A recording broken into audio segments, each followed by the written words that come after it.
Thinking about grabbing a new action camera? Let's talk about the GoPro Hero 9.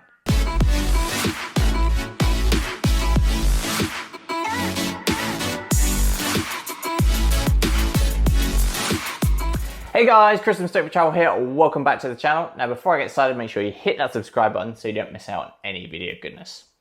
Now over the last few years of traveling around the world, I've been a massive fan of the GoPro range, and today we're going to talk about the new GoPro Hero 9. We're going to be talking about what's new, the good bits, the bad bits, and of course, whether you should upgrade. So yeah, let's get started. Okay, so first things first, let's talk through the core features and upgrades of the GoPro Hero 9. Now, of course, the biggest thing is the 5K resolution, so you can now shoot 5K videos at 30 frames a second. And alongside that, the other core feature is that new front-facing LCD screen, so you can frame up your videos that much easier and take some epic GoPro selfies. Now, alongside that, the detachable lenses made a return, which was a much missed feature of the GoPro Hero 8. And the battery life has increased 30%, which is going to be great news for everyone who goes traveling or is going out on longer shoots and just wants that extra bit of battery life. Other new features include things like horizon lock, upgraded 20 megapixel photos, and heaps of new modes, including hindsight mode, live burst mode, scheduled capture mode, and of course webcast and streaming mode too.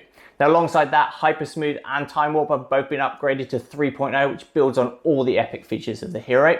But yeah, those are the key upgrades and features of the GoPro Hero 9. I'm going to talk about a few of them in more depth now.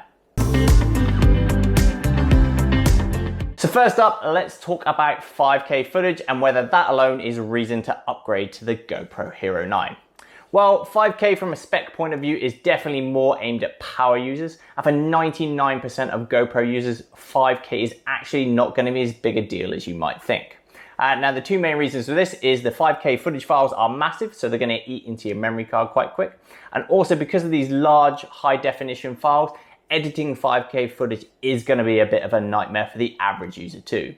I've got a 2020 MacBook Pro, and editing 5K footage on that is still a bit of a struggle. It can be done, but if you are creating a larger video edit, 5K footage is going to really test the capacity of your laptop or your computer. So please be aware of that. In fact, for me, 9 times out of 10, I'm still going to be shooting at 2.7K, as it allows me up to 240 frames a second for that really nice slow-mo effect, or most commonly as well, 4K footage, as you still have the option of 60 frames a second. Again, high definition and that nice slow-mo effect too. And that's the other downside of the 5K on the GoPro Hero 9, is you are limited to 24 or 30 frames a second. So please be aware of that. You're not going to have that slow-mo option. That being said though, one of the biggest advantages of having 5K on the GoPro Hero 9 is the fact that you can now pull out high definition 14 megapixel stills from your 5K footage. So if you're shooting things like surfing, mountain biking, or any action sports or lots of movement, instead of having to use burst mode or try and capture a single frame, you can now just film the entire scene and pull out that high definition single frame to use as a photo.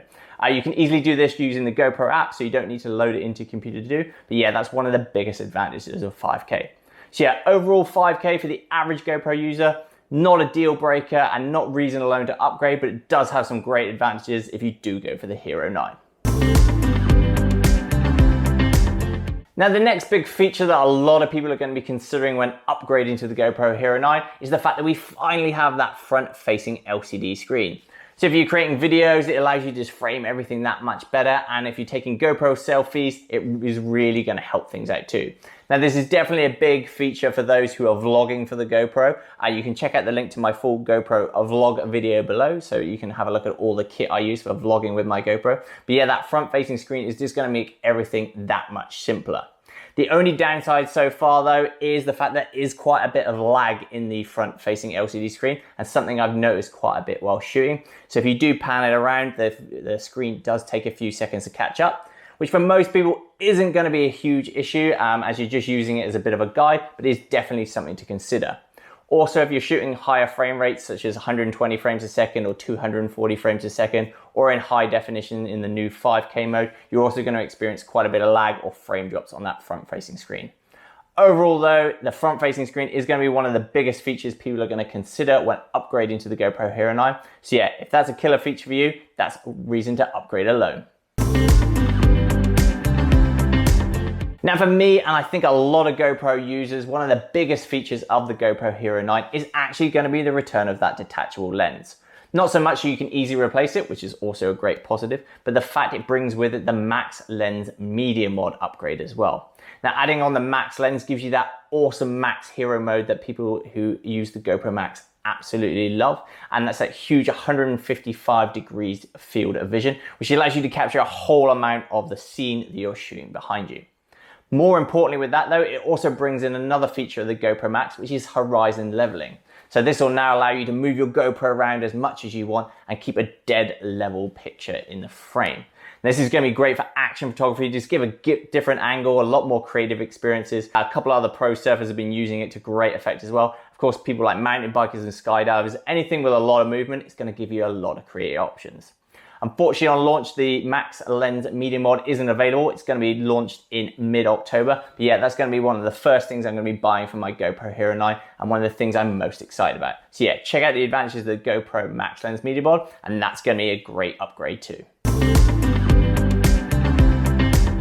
The Hero 9 is also built on two of my favorite features of the GoPro range at the moment as well. That's Hypersmooth and Time Warp.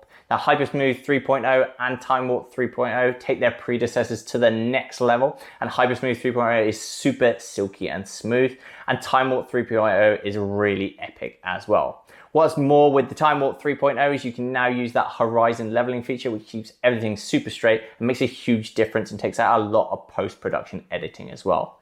I'm really looking forward to using Hypersmooth and Time Warp with that Max Lens Media Mod 2. Again, with that horizon leveling built in for those super creative shots and that extra smooth footage. So yeah, 3.0 on Time Warp and Hypersmooth, great additions to the Hero 9 too. So what about the audio in the Hero 9? Is it any good? Well, to give them the credit, the jump on the GoPro Hero 7 to the Hero 8 definitely improved the audio, and the jump from the 8 to the 9 is still a little bit of an improvement on the audio in the GoPro. However, the audio overall still isn't quite up to scratch, and it's definitely one of the biggest disadvantages of shooting with the GoPro, especially for vloggers. I've shot in my car and outside, and I found it was quite tinny, especially when there was a lot of background noise. So yeah, audio on the GoPro Hero 9 isn't quite up to standard still, and it's one of the biggest things I wish GoPro would definitely improve. That being said, you do have the option of adding on the GoPro Hero 9 media mount, which then gives you access to this external audio inputs. So for me, that's the Rode Lavalier Go and the Rode Wireless Go combo. Again, you can check out the links in the description for my GoPro vlog setup, and that's definitely something I'd recommend doing if you are going to vlog with the GoPro, or good audio is a massive feature for you. Now, one other thing I'd like to add into my GoPro Hero 9 review is the fact the packaging on the Hero 9 has also changed. This might not seem like a big deal to a lot of people, but it's a small but significant upgrade. Gone are the days of all that stupid plastic packaging, which is a great move by GoPro and very much appreciated. But the other thing you'll notice from the GoPro Hero 9 packaging is the fact that there's a case now also included. So if you're looking at buying a heap of accessories, the fact that there's a carry case now included as part of the packaging is a great move, and is definitely going to save you a bit of time and money. I love this little case. It's quite small and compact. You can add in your foam inserts into there, and it's going to easily organize all your mounts and keep your GoPro nice and safe. So yeah, small but significant change. Good on you, GoPro.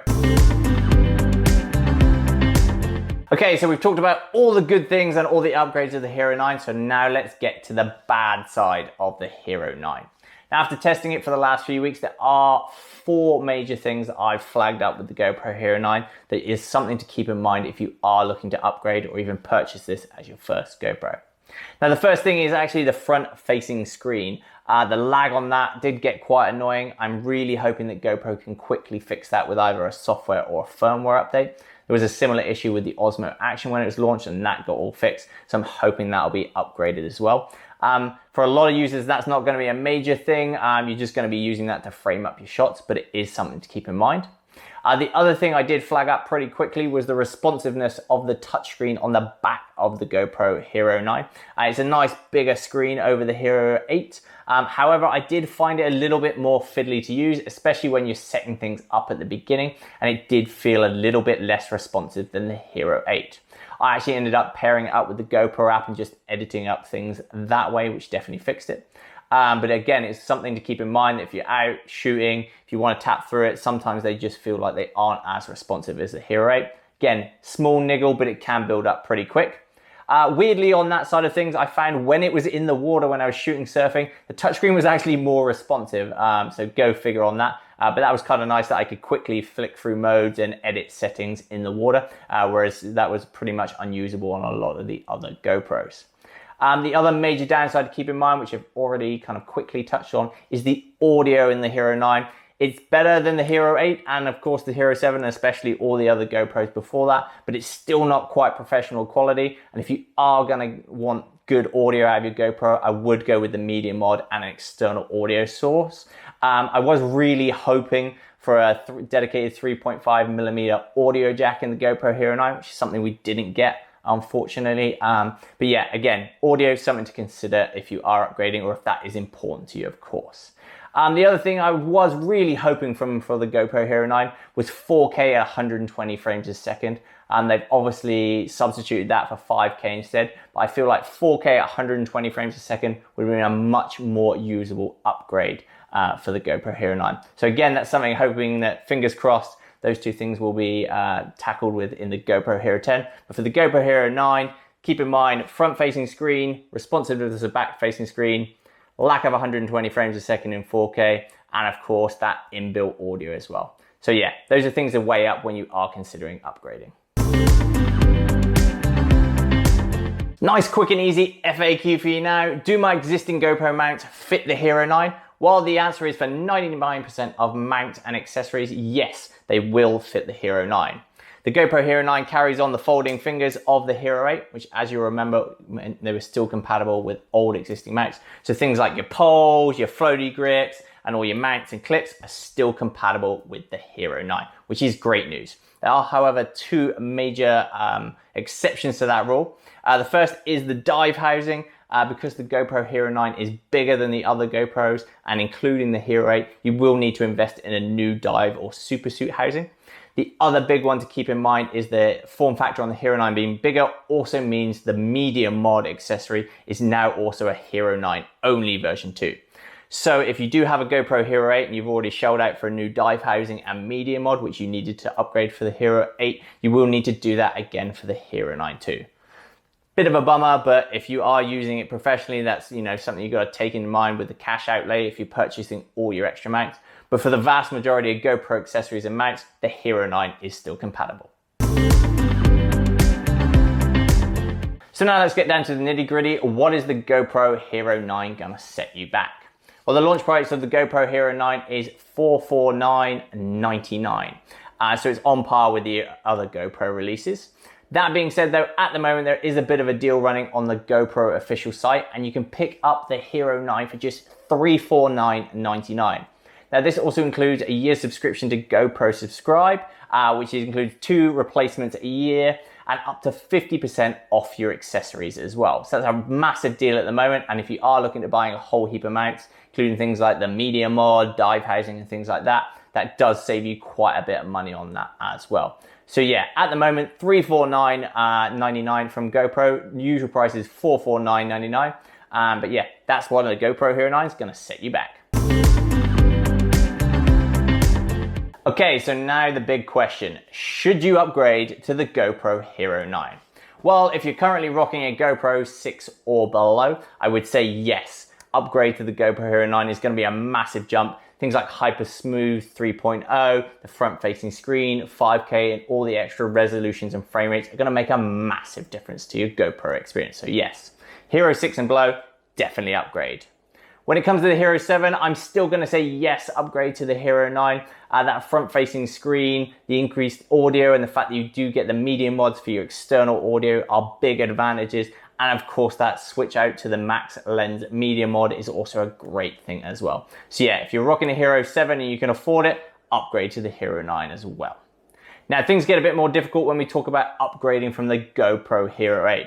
Pretty awesome camera. I'm still super stoked with the one I'm still rocking, and it's still creating awesome video and photos. So it's really gonna come down to 3 major things.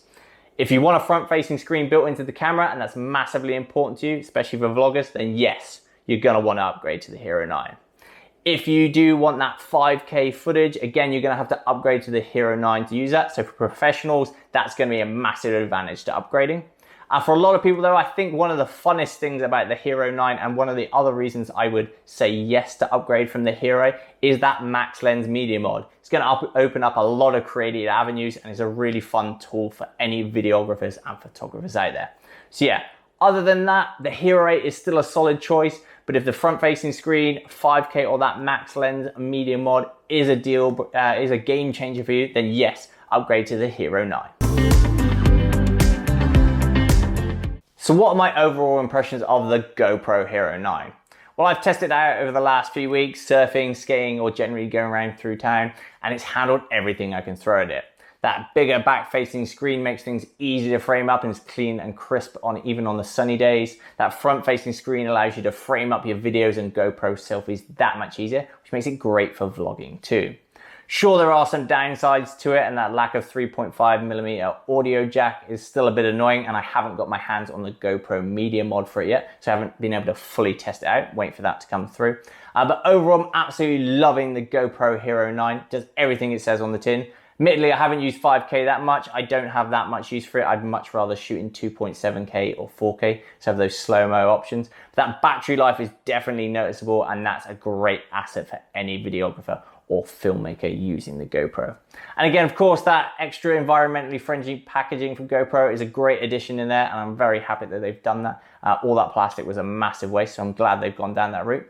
But so far, GoPro Hero 9, super solid. I'm really looking forward to getting my hands on that max lens media mod and shooting with that. But overall, I'm absolutely loving the Hero 9, solid piece of kit, and definitely one I'd recommend. And there we have it, guys. That's my full review of the GoPro Hero 9 and whether you should upgrade. If you want any more information on shooting with your GoPro, including heaps of tips, accessories, vlogging setups, etc., check out the link in the description below for more information and my full blog guides as well. That's it for this week, guys. Make sure you like, comment, subscribe. See you next week. Phew!